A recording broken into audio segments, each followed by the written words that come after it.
आइए दोस्तों, पिछले वीडियो में मैंने आप लोगों को त्रिभुज का क्षेत्रफल निकालना बताया था। निर्देशांक ज्यामिति में जब त्रिभुज के तीनों शीर्षों का नियामक पॉइंट दिया रहता है तो वहां से मैंने आपको त्रिभुज का क्षेत्रफल निकालना बताया था। आपको याद होगा, अगर आपने वो वीडियो देखा है तो आपको याद होगा कि मैंने जो त्रिभुज का क्षेत्रफल निकालना बताया था ना, वो किसी फॉर्मूले के मदद पे नहीं बताया था और ना किसी भी तरह का उसमें बेसिक कॉन्सेप्ट लगा था। मैंने जो भी बताया एकदम लॉजिकल बताया था, एकदम हाथ की सफाई आपको सिखाया था, जादुई तरीके से सिखाया था। आज वही टेक्निक में आपको यहाँ बताने वाला हूँ कि भाई उसी टेक्निक के सहारे क्या हम चतुर्भुज का क्षेत्रफल निकाल सकते हैं, किसी चतुर्भुज का क्षेत्रफल निकाल सकते हैं। अच्छा एक बात बताइए, चतुर्भुज होता कैसा है?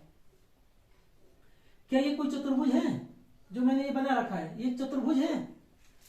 आप कहेंगे जी बिल्कुल है। अब मैं इसको अगर दो भागों में बांट देता हूं, मैंने दो भाग में बांट दिया, देखिए तो हमारे पास दो त्रिभुज आ गए। क्या? एक त्रिभुज ये और एक त्रिभुज ये, दो त्रिभुज आ गए। तो बस आप समझ गए होंगे कि हम करने क्या वाले हैं। इसमें भी हम त्रिभुज का ही कॉन्सेप्ट चलाएंगे और दो बार त्रिभुज के कॉन्सेप्ट में हम क्या करते थे, एक त्रिभुज इसका जो क्षेत्रफल निकालेंगे उसको जोड़ेंगे और इसका जो निकालेंगे उसको हम लोग जोड़ देंगे। तो देखिए कैसे करना है आपको।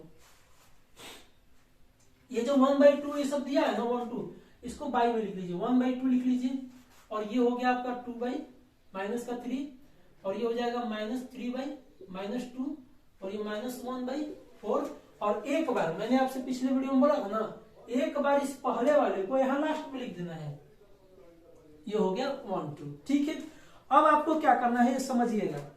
अब आपको गुणा करना है किस किस में भाई? तिरछा तिरछी कर रहे थे ना, ऊपर वाले यहाँ से नीचे वाले को नहीं देखेगा, ऊपर वाला नीचे वाले को, नीचे वाले को, यहाँ से भी यही।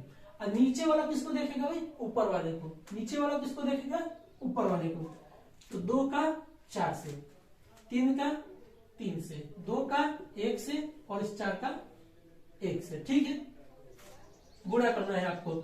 उसके बाद आपको क्या करना है, तो पहले इसका गुणा करके लिख लेते हैं। तो ये आ गया 4 और ये देखिए 3 और -3 गुणे -3 कितना होता है? प्लस का 9। -3 गुणे -3 प्लस का 9 देंगे और ये भी हम लोगों का प्लस का 2 देगा। यहां से किए तो ये भी प्लस का 4 दिया। ठीक है, यहां तक तो सबको क्लियर हुआ होगा। अब आगे चलते हैं, इसमें करना क्या होगा हम लोग को, देखिएगा इतना मिल गया ना। अब इसके बाद देखिए, इसके बाद हम लोग क्या किए थे त्रिभुज में, आपको याद है माइनस किए थे ना, बीच में घटा रहे थे, यहाँ पे हम कर रहे हैं माइनस। ठीक है, अब चलिए, अब जो ये वाला है ना, ये वाला पार्ट, ये वाला देखिए, इसका करिए इसके साथ, इसका इसके साथ, इसका इसके साथ, इसका इसके साथ। तो इसको मैं यहाँ पे लिख रहा हूं। यहां से आपको क्या मिलेगा? माइनस में 3, फिर प्लस माइनस का 4 मिल जाएगा क्योंकि यहाँ माइनस में 2 है। ठीक है, एरो की वजह से दिख नहीं रहा बढ़िया से। माइनस का 4, फिर माइनस में 12 और माइनस में 2। इन सबको सोल्व करिए और इसको भी सोल्व कीजिए। तो इसको हम करेंगे तो कितना आएगा?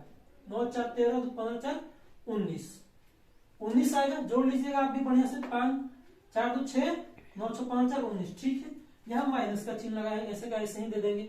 अब यहां देखिए -3 -4 -7 और -12, 19 और माइनस का 2 कितना हो गया? 21। माइनस में आया 21, माइनस में 21 और इन सब के बट्टे में कितना होता है? 2। यहां भी हम छोड़े थे, जो सब के बट्टे में क्या होता है? 2। 2 से भाग करना आपको हम बताए थे ना, त्रिभुज के क्षेत्रफल जब बता रहे थे उसमें हमने आपसे कहा था कि 2 से भाग कर देना है, जो आएगा जोड़ने घटाने को, उसमें से क्या करना है? 2 से भाग कर देना है हमें। यहाँ भी हमने वही किया कि 2 से हम क्या कर रहे हैं? भाग कर रहे हैं। अब इसका जरा कैलकुलेशन करते हैं। माइनस माइनस तो प्लस हो जाएगा ना, आपको पता होगा। तो ये हो गया 40/2। रिजल्ट कितना है हम लोग के पास? 20। 20 किसमें भाई? वर्ग इकाई। 20 वर्ग इकाई हमारा इसका आंसर होगा। 20 वर्ग इकाई हमारा आंसर हो जाएगा। देखिए दोस्तों, हम लोग किए क्या, अब इस चीज को आप समझ लीजिए बढ़िया से। ये जो भी दिया हुआ है आपको पॉइंट, ये वाले चारों, आप उसको एक बार ऐसे लिख दीजिए फ्रैक्शन के टर्म में। पहले वाले को अंश बनाना है, इसका जो पहले वाला है इसको अंश में लिखना है। तो 1 को ऊपर लिख लिए, फिर 2, इसमें भी 2 ऊपर 3 नीचे, -3 ऊपर -2 नीचे, -1 ऊपर 4। और एक बार हमने क्या किया है? रिपीट किया है किसको? इस पहले वाले को, इस फर्स्ट वाले को एक बार और अंतिम में ले जाकर लिख लेना है आपको। इस पहले वाले को एक बार और अंतिम में ले जाकर आपको लिख लेना है। तो हम यहाँ लिख दिए 1/2। ठीक, उसके बाद क्या किए हैं? जो नीचे वाला है वो ऊपर वाले को देखेगा, जो नीचे वाला है ऊपर वाले को देखेगा, जो नीचे वाला है ऊपर वाले को देखेगा, जो नीचे वाला है वो ऊपर वाले को देखेगा, और जो ऊपर वाला है वो नीचे वाले को, ऊपर वाला नीचे वाले को, ऊपर वाला नीचे वाले को, ऊपर वाला नीचे वाले को। ठीक है, यही काम हुआ है। उसके बाद इन सबको हम लोग सोल्व किए हैं। ठीक, इसके बाद इन सबको हम लोग क्या किए हैं, सोल्व किए हैं, अपना गुणा भागा किए हैं।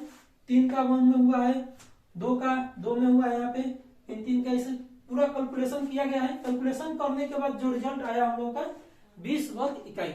और मैंने आपसे एक बात कहा था कि क्षेत्रफल हमेशा धनात्मक होगा, क्षेत्रफल हमेशा आपको पॉजिटिव वैल्यू ही लेनी है, क्षेत्रफल में हमेशा आपको पॉजिटिव वैल्यू ही लेनी है। ठीक है, ये ध्यान रखिएगा। इस एकमात्र क्वेश्चन का बनाने का तरीका आपको बताए हैं। अगला और भी ऐसे ऐसे आपको हम शॉर्ट ट्रिक्स लेके आएंगे। ठीक है, ट्रिक्स तो हम इसको नहीं कहेंगे क्योंकि इसमें हमने कोई ट्रिकी काम नहीं किया है। इसको लॉजिकल मेथड कहिए, आप स्मार्ट वर्क कहिए, ज्यादा बेहतर रहेगा। ठीक है, तो आप ये समझ गए होंगे, मुझे उम्मीद है। अगर आपको ये कॉन्सेप्ट अच्छा लगा हो तो कमेंट करके बताइएगा, और आपको अगर स्पेशल किसी पॉइंट पे ऐसे ही वीडियो चाहिए तो वो भी आप हमको बताइए कमेंट पे, हम आपको बता देंगे कि उसको कैसे करना है। ठीक है, चलिए दोस्तों, अगले वीडियो में मिलते हैं।